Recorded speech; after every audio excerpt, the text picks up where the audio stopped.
Chris Child. He has been in Malawi for more than 11 years or so, pioneered the YWAM way. And actually, I got to know the Lord through his Bible study. So when I see him, it's he's my father in the Lord. You know, without him, I wouldn't know God. So it's one thing that stand out for me, for Chris, it's his humility. It's humble. The man is really humble, and I can learn a lot. And he's not afraid to share his mistakes, what he has done. And actually, he has mentored me in many ways. So I just want to invite all of us from wherever you're coming from to learn from Chris and to welcome him so that we can learn from his vast experience and his knowledge about leadership, that great leaders learn from mistake. Thank you so much. Chris, I think you can introduce yourself about your family and what you're doing in Germany. The microphone is yours. Thank you. Thank you, Decent, for the introduction. I'll just expand a little bit on a few points, and then we can get into the teaching. I'm originally from the north of England, an area called Yorkshire, the same area that Hudson Taylor came from, who founded the China Inland Mission. Not that I'm famous, but he was. I worked as a nurse for many years, and then God opened the way into mission. And I did my discipleship training school with YWAM in 1994 in England, and then did 2 further schools. And then the way opened to go to Malawi in 1996. And for those that don't know, Malawi is in South Central Africa. We helped to pioneer the work of YWAM in the nation. And I'll talk a little bit more about that later. I spent 11.5 years in Malawi.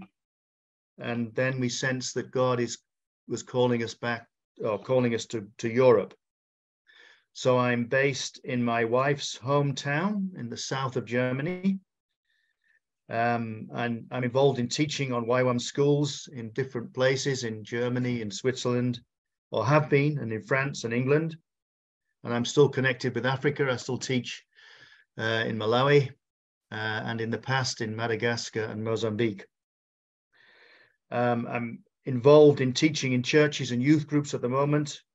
And my focus has tended to shift in the last year or so because I'm more involved in the leadership of the church. So I'm more focused on the local church, but still teaching online.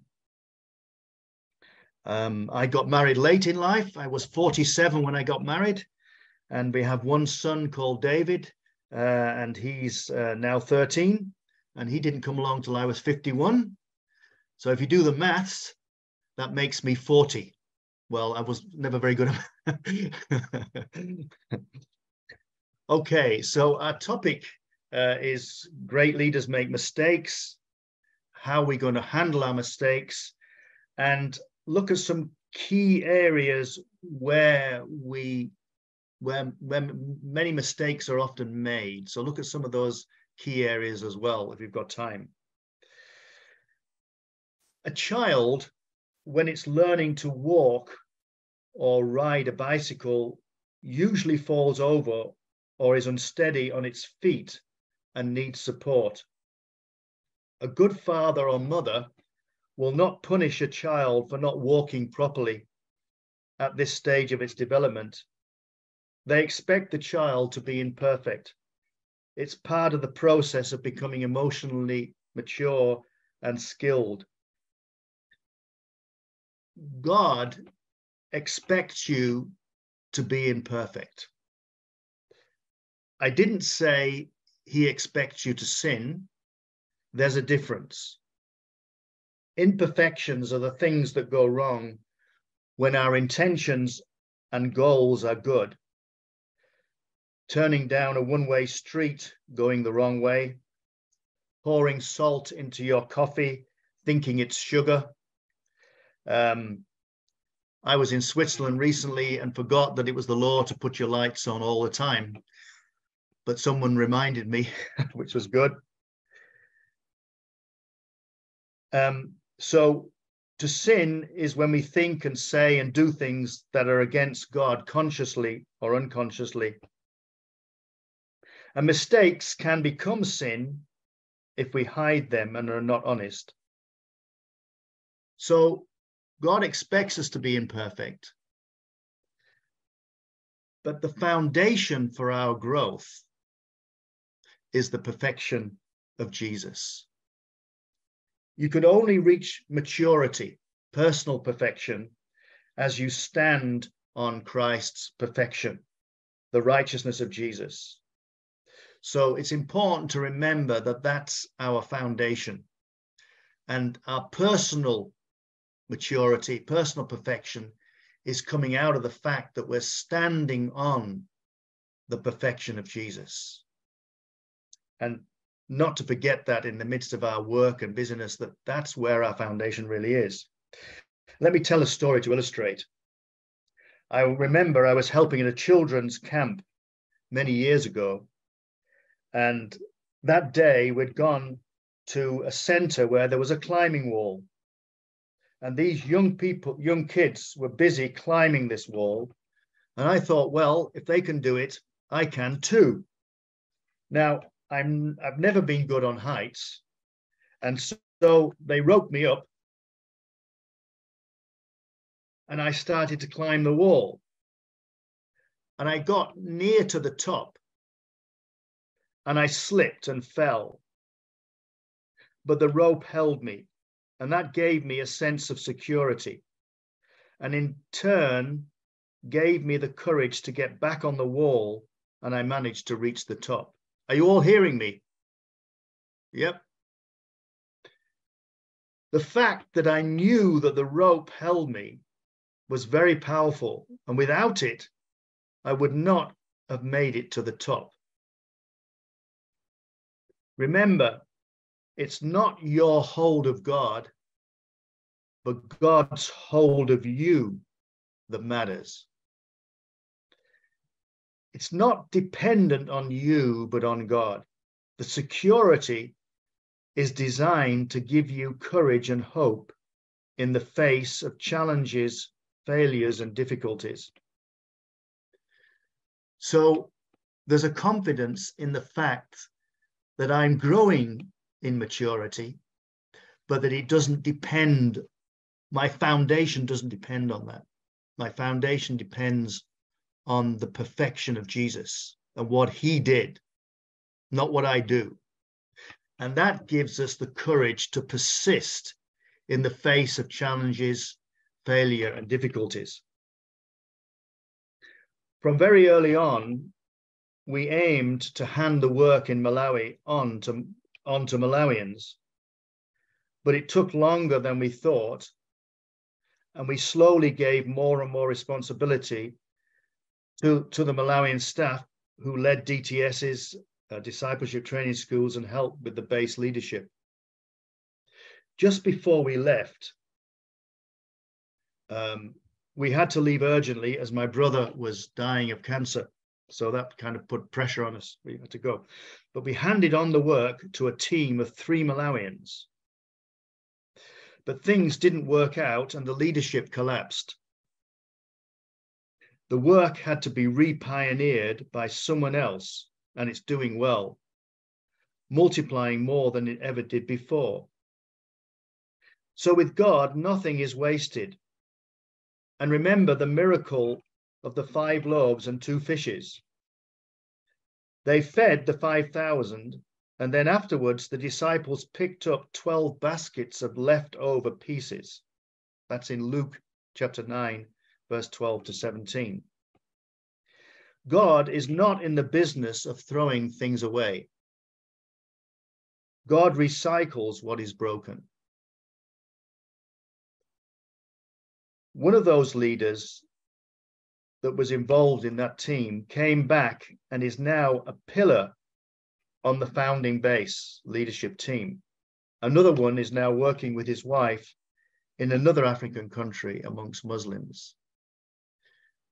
So God never wastes what is broken.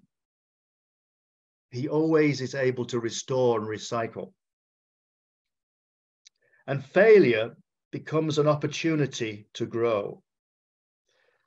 And I'll just read the famous verse from Romans 8:28, but I think it's good to be reminded of these familiar verses because we can so easily forget them. Romans 8:28, we know that all things work together for good to those who love God and to those who are called according to his purpose.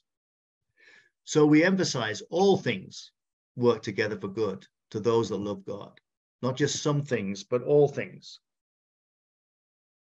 And if you set your life, you see, we tend to set our life and ministry within the framework of our lifetime. But remember, God isn't just preparing you for ministry in your lifetime. He's preparing you for eternity. So remember, what happens to you isn't just to be set within the framework of your lifetime, because God is working to a much bigger scale, eternity, and he's preparing us not just for now, but for eternity.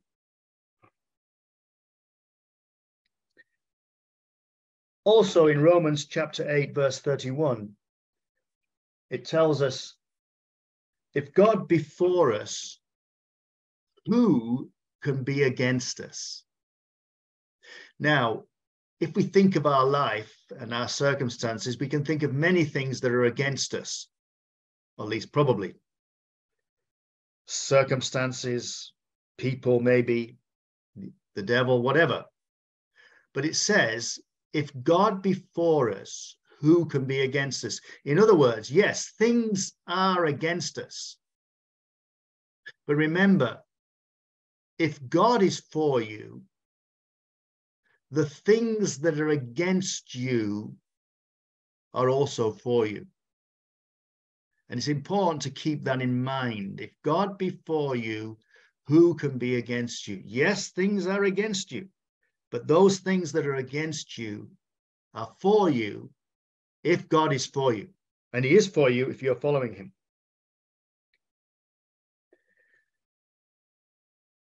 That's important to keep that in mind. When I was 11 years old, I took an important exam. In fact, this exam would determine the course of my life. It wasn't an exam to pass or fail. It was simply an exam to grade me in a special school, a school that my mum had dreamed of me going to. But I managed to do what was not intended. I managed to fail. Because at that time, I still had difficulty reading. And I remember crying. And it was a bad time for the headmaster of the school where I was, because it didn't reflect well on his reputation. But when I look back, I realize that had I gone to that school, which was a boarding school, I would have never come to know the Lord and walked with him. So the failure became the vehicle for God to protect me and direct me into the right path. But I didn't see that until many years later. I could only see that as I look back. Your destiny is supposed to come out of your identity. Your destiny is supposed to come out of your identity. Your identity is who you are. The problem comes because we want to get our identity from our destiny. It's the wrong way round. Who you are does not come from what you do. What you do should come from who you are. That's easy to say, but much more difficult in practice. If you fail, it doesn't mean you're a failure. You're a son of God or a daughter of God, whichever the case may be, because of who God has made you. Leaders get into problems because they base their identity on what they do, and they usually do this without realizing it. This is a common problem in missions and leads to both mistakes and sin. In fact, from my observation, identity problems are the most common reason for failure and conflict in mission and in the church. I worked for 8 years in a township in Malawi. The guys from Malawi will know it well. It's called Underandi. And I lived with the people and I loved it. There were so many opportunities to serve and bless the people.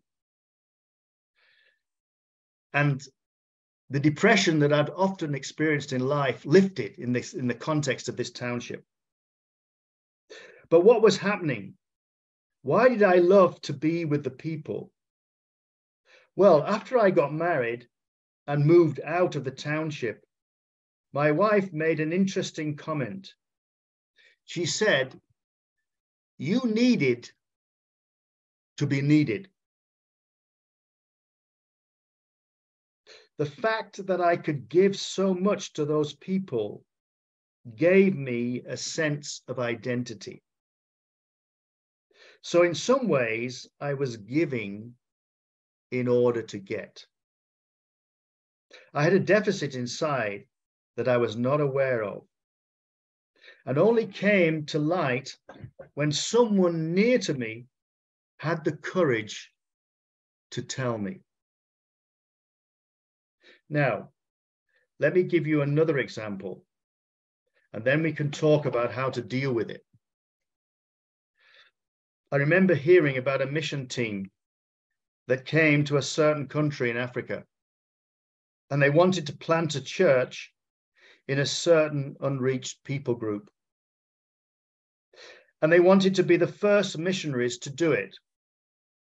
So they rushed and cut some corners in important areas because they wanted to be first. And in the end, the team collapsed and they had to go home. Don't try and be first. Don't try and do something that nobody else has done before. Simply aim to do the will of God, whether it's seen or unseen. Maybe I need to repeat that because it's so important that we're not being driven by an underlying problem that we're not even aware of that's driving us. It's not important to be seen or unseen. Neither of those things matter. What matters is that we do the will of God. Whether we're doing something that nobody else has ever done, doesn't matter. What matters is that we're clear and moving forward on the basis of the will of God. Now, these things come because we sometimes have an underlying identity problem, and often we're not even aware of it, as I've mentioned. And it usually goes back to our childhood and not receiving the attention and love that we need. Then, without knowing it, we try and get the attention we need from the work we do. And that will end in problems. At times, God will allow us to fail in order to bring these underlying issues of rejection and shame to the surface in order to deal with them. Sometimes in life, you'll end up flat on your face with everything crumbling around you. I remember vividly the time when I had to stop in the middle of a week of teaching because I could no longer continue. I was in such a personal crisis. It was an identity crisis, and I couldn't even shave properly without cutting myself. When you're flat on the floor emotionally, and you're thinking, what in the world is going on? God comes and says to you, I don't want your activity. I want your heart. You see, God is more interested in having a heart relationship with you than he is in you serving him. I've worked for almost 30 years in missions, and now I've seen a number of situations where people are serving God in order to try and fill an empty heart or a partially empty heart. So at least on the surface, some seem to get away with it, and others experience burnout. But we need to serve God out of a full heart, not an empty one. And to do that, we need healing. How do you stop this happening? One way is to have a good accountability relationship with one or two people who are willing to speak into your life and tell you in a sensitive way, my friend, you're trying to build your own identity. Then, where necessary, have time where you can get good counseling and help, and then continue to hold yourself accountable, because healing comes slowly. Having people that can give you both encouragement and correction is so important, and being open to both. I'll give you an example from my own life. I remember I was regularly doing a teaching on mission, and I thought, okay, I'm going to be bold, and I'll send the whole of this teaching to a friend, someone that I knew in Y1 was an experienced leader. So I asked him, can I send the teaching to you? So I sent all this teaching through for this week, and I asked him, please give me feedback, anything. Please give me encouragement. Please give me correction. And it was a great exercise that I wish I'd done before. And he wrote back, and he gave some great encouragement. But he also made some interesting comments that brought correction in a couple of important areas. And those areas where he corrected me, or where he made suggestions and corrections, it actually changed the whole emphasis of my teaching, because he kind of opened my eyes to something that I wasn't aware of, that I'd never seen before. And the thing is, we all have blind spots, things that we just are not aware of. And when we get input from outside, from someone who sees us from a distance, they can see things that we miss. And I was so glad that I sent the teaching in for evaluation. And I actually did it recently with Decent. I sent it a teaching that I'll do next month. I sent the introduction to Decent. I said, Decent, give me feedback. What are your thoughts on this? And he was encouraging, but he made a suggestion that was very helpful, something that I'd missed. So having regular evaluation of yourself and the work is important, not just from within the team that you're working with, but from others you trust outside the work, from people that are not just going to say nice things, but be honest and real with you. That takes courage, but it's worth it. And it'll give you a new perspective if you're open to people say, hey, give me feedback, give me encouragement, yes, but also give me correction where things are not so right. Help me. It's very valuable, and it can save, it can be so helpful to do that. It can actually change, as it did in my life, it changed the direction and emphasis that I have ever since I got that feedback. Now, remember something else. You don't own the work.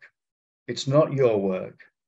It's God's project or work. He's running it, not you. You're there for a short time to play your part. So don't hold it as if it's your baby. This is one of the big problems that brings projects down. We run it as if it depends on us, and it doesn't. I've seen that this is a particular problem for pioneer workers. I birthed this work, therefore it's mine, and I need to protect it. That can become a problem. No, let go, even if you think those that are taking it on will not do it in the same way as you. It's God's work. He's the one that is protecting it. You do not have to mother it. If we mother it, we smother it. The most important thing to remember about father and mother is to go back and see what the Bible says when the word father and mother is first mentioned in Genesis chapter 2, verse 24. The key to fathering and mothering, the key is to let go. When the work we pioneered in Malawi collapsed, we had to give it into God's hands and trust that He would bring about His purposes. And now the work is much bigger and greater than it ever was when we were there. We had a prophetic word concerning the area where we had the first training base. And amazingly, the new work has come back to the same area completely without us controlling anything. God just spoke to the leaders and gave them the same prophetic word that we had, completely independent of us. It was amazing testimony to see how God brought things together. Another point that I think is helpful to avoid making mistakes is to staff your weaknesses. We can't be good at everything. And remember, God does not work on His own. He works as a team. So accept your limitations and realize when you need help. So again, it's good to get outside input. Sometimes it's not easy to assess yourself. Some people are good at doing it, others are not. And we need help with that so that we can see where are my strengths, where are my weaknesses, and where do I need to bring in help to staff those weaknesses.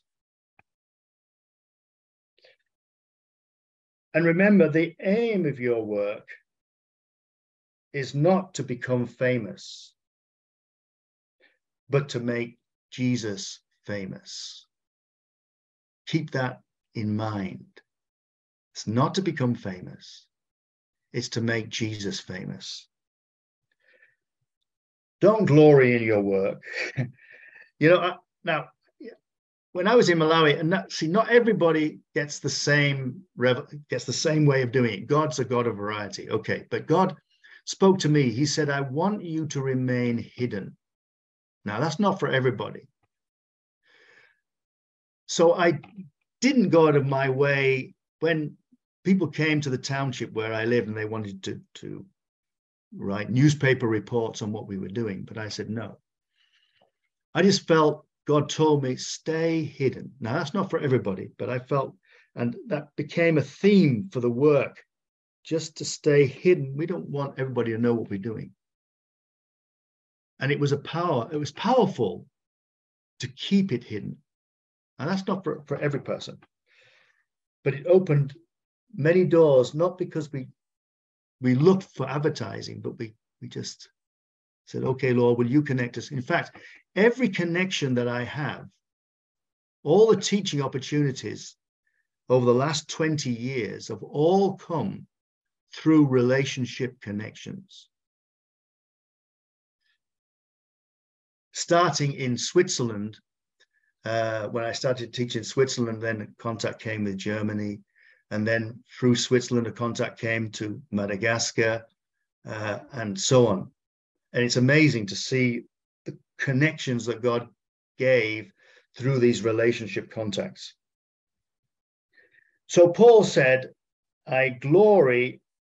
He didn't glory in his work. He gloried in the work of Christ, what he'd done on the cross. That was his glory. Galatians 6:14. That's the key thing to glory in. It's not the work that you're doing, but the work that Christ has done. Galatians 6, verse 14. But God forbid that I should boast except in the cross of our Lord Jesus Christ, by whom the world has been crucified to me, and I to the world. That's the thing to glory in, what Jesus has done. Failure becomes difficult to deal with if we have our identity in it and not in Christ. Jesus represents you before God, and everything that he is, you are. As a man, he's perfect, and God sees you through him. So those are the main points that I wanted to share. Let me just summarize.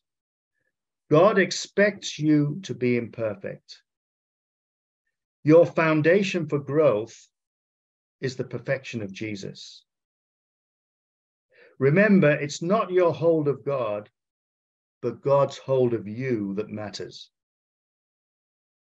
God recycles what is broken. All things work together for good to those that love God. If God be for us, who can be against us? If you fail, it doesn't mean you're a failure. You're a son of God.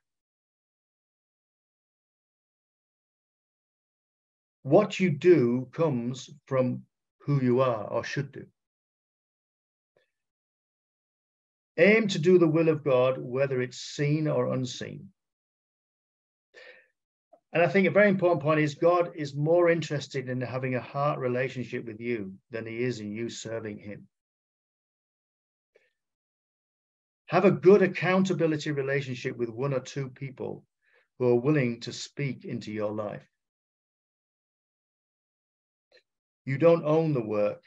It's not your work. It's God's project. And you're part of it for a short time. And then whoever else God adds. The aim of your work is not to become famous, but to make Jesus famous. Okay, I don't know if there was any feedback, thoughts, comments, questions.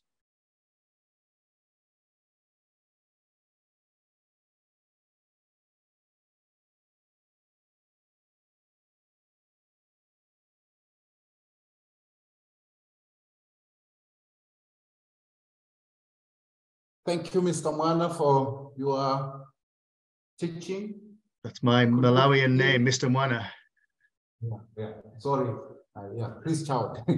No, Mwana's fine. That's fine. Mr. Mwana. My wife calls me Mr. Mwana as well.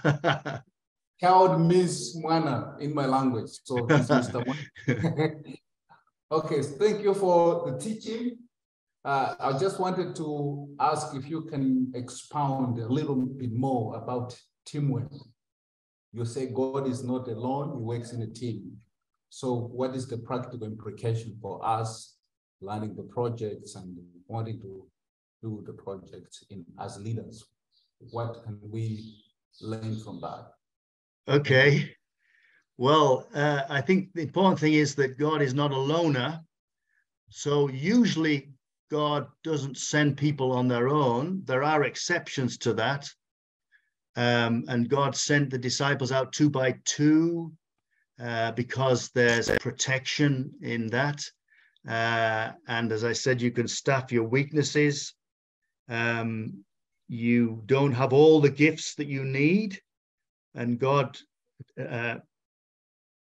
allows that so that you need to depend and work together with others, just as God himself works in a team. He wants us to work in teams too. So that then we need consultation, we need advice, and to work and help each other. Was that the kind of thing you wanted me to say, or you got some other points you want to add? No, that's good. The aspect of teamwork, consultation, relationships, accountability. Yeah. I mean, do people want to add anything from their own experience?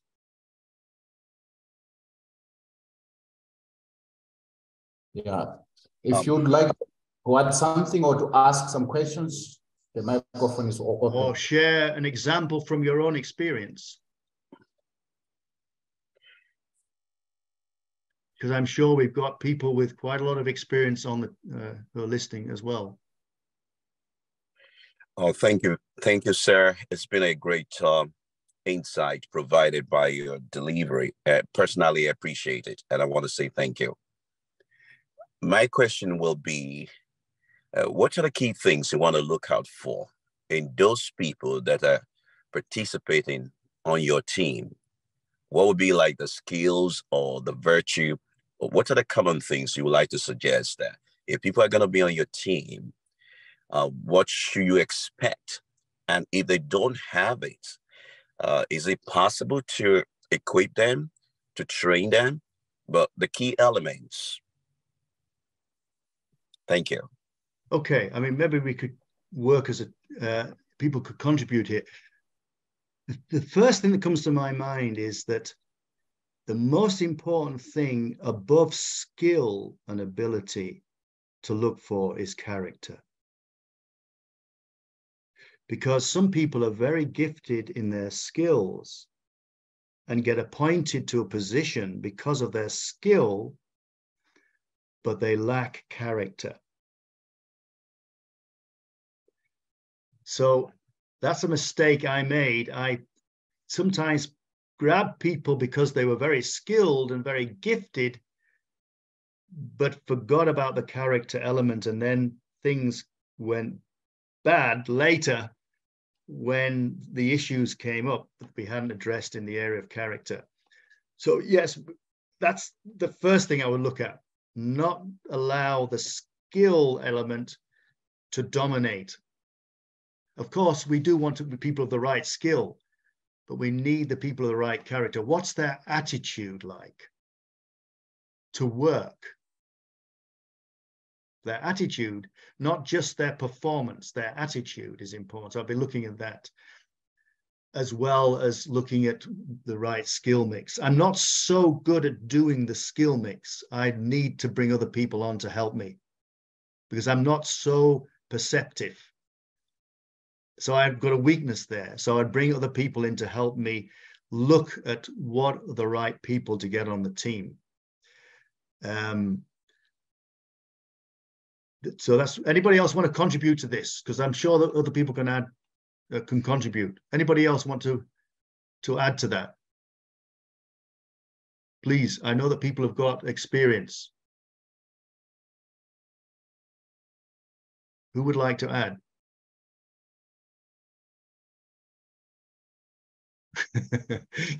Okay, maybe while we're waiting for others, I was just thinking about that question yesterday. And I look back into my past work in the last 10 years, and I realized I made a mistake.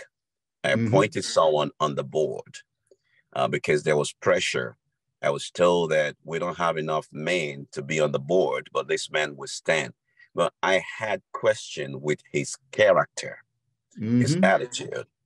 So, but I said, well, it's the board, they deal with business. of the church. It's not like being a pastor or something, but I made a mistake. And that came out of self-evaluation. And I realized that competence is good, but what about the character? Yeah. And so hearing from you with your vast experience across culture, it just made me realize that my evaluation was right. Now I got to focus and be careful. And I want to thank you for that. Great. So why do you think you made a mistake? What was the reason? Why do you think the mistake happened?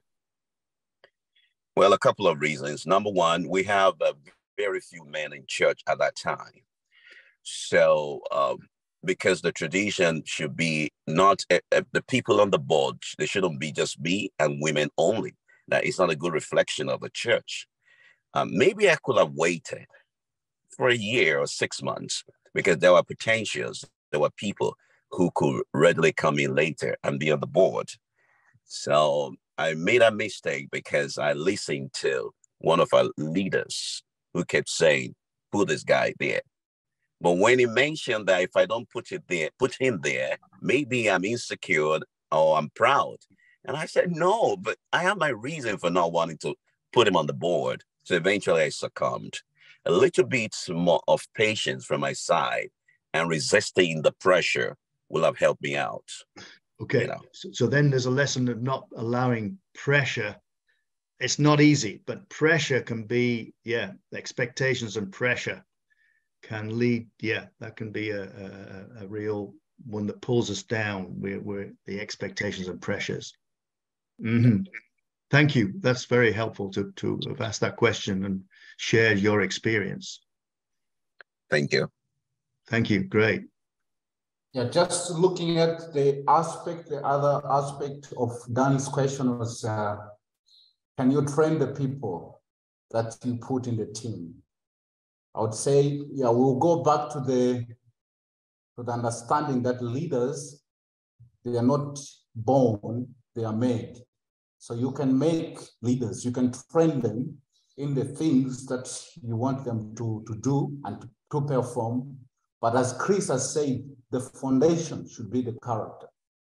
Because if you miss that foundation, whatever the training that you give, it will just escalate the things. If you give knowledge to a thief, instead of just stealing a tire, they will steal the whole thing. So that's the area that we have to look at it, and then choose people on the basis of their character, and then equip them with the skill and their abilities that they need to do. Thank you. I want to add that. Yes. Yeah. I mean, and good. Is there time for more questions? Are there any other questions or comments? Maybe I may want to say this. I appreciate the comments that we're listening to God, that we're listening to where people are. In my personal experience, I see that God has used that pattern to develop patience in me. And patience is walking in other people's paces without disconnecting with a timeline that God has set for you. Some have to be carried, some have to be encouraged, some have to be excited. And then the process, which makes the process as important as the goal. Because sometimes as leaders, we just want to go to the goal. Yes. But the process is equally important. Yes. But the fundamental is don't disconnect from the timeline that God has set, yet being able to walk along with the people. Yeah. And in that understanding, that context, I grew. As a father, to borrow the metaphor that you use, I grew also as a mother, a nursing mother. You know, the father brings the discipline, the mother brings the nursing, the gentleness. Yes. And I think that's very important. Thank you, sir. Yep, great, good.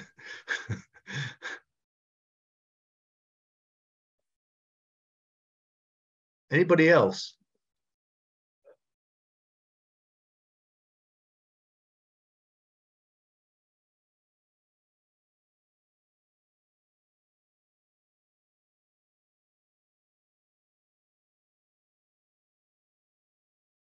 Okay. Thank you for your time, guys, and thank you for your sharing. And are you able to take one more question before you go? yeah, please? yeah, sure. I can continue. If there's more questions, I'm very happy to continue. Okay, because we could learn from you, and also from the teaching you did. Let's talk about transition, letting go, and you're going to something else. And the new thing God does not destroy the old; it builds on it. Yes. But for you, what is that personal, that main thing that signal to you that it's time to let go? That's a good question. When's the signal? Yeah, I don't know.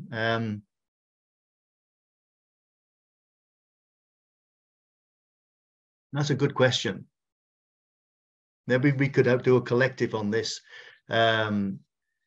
I mean, I think you getting a sense in your own heart that there's a time that that God is wanting you to move on. That's one thing. There's a growing sense that we got a growing sense that this time is coming to an end, and that kind of slowly built up over time. And we could see that others were beginning to come up. And because the training cycle, you do, they watch, you do, they assist, they do, you assist, they do, you watch, they do, somebody else is watching. So you're kind of wanting to go through this phase. So you see that people are coming up who can take it on, and maybe and you're sensing that you're seeing that in your own, you're seeing the sense of there's a moving on in your own heart, but you see that others are coming up who can take it on. And that was our vision from the beginning, was to train trainers. So anybody else want to comment on that? I mean, for me, those are the two aspects, that you see others are coming up and that you want to release it, just like Jesus. Jesus said, I'm going now, and you'll do greater works than me. Those two aspects, maybe. Anybody else want to add? Can we go over this? Can we go over this again, please, if you don't mind? You do, they watch. It's the training cycle. Okay. You can use it in any situation. It's the 5 steps of training. Okay. You do, they watch. You do, they assist. They do, you assist. They do, you watch and encourage. They do, somebody else is watching. Thank you. 5 steps of training. You can apply it very simply in any situation. And that's what you're really aiming to do, is multiplication. Do you want to add anything else on that, Decent?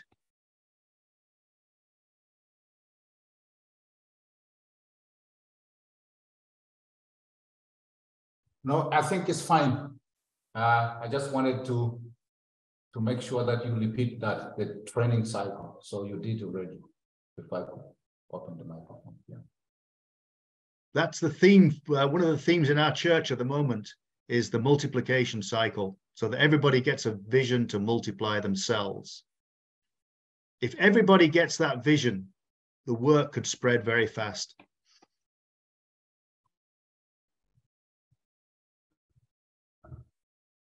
Great. Yeah, maybe the other point that I wanted, that touched my heart, is what you say, that don't aim to become very famous or important. Just remind me that the guy who inspired me to do the work I'm doing today, I only met him once. I didn't have a chance to meet him again. And I don't think that the person even know what I'm doing today. So The lesson is that sometimes you can do things, you inspire people, you empower people without even you knowing that you have sown some seeds. So when you look at becoming famous and known, sometimes it can be a trap. I always think about this man in the Bible, the nameless man in Genesis, the one who met Joseph when he was wandering, and he was looking for his brother, and he just said that a man met him and told him that his brothers, they went to Dothan. But that guy, although we don't know his name, he was the link to Joseph's destiny. So sometimes we can do something, we become an important link with our work to something greater. And that's right. That point that you say that God is doing something which is beyond our lifetime. So I think, thank you so much that you got reminded to. Great.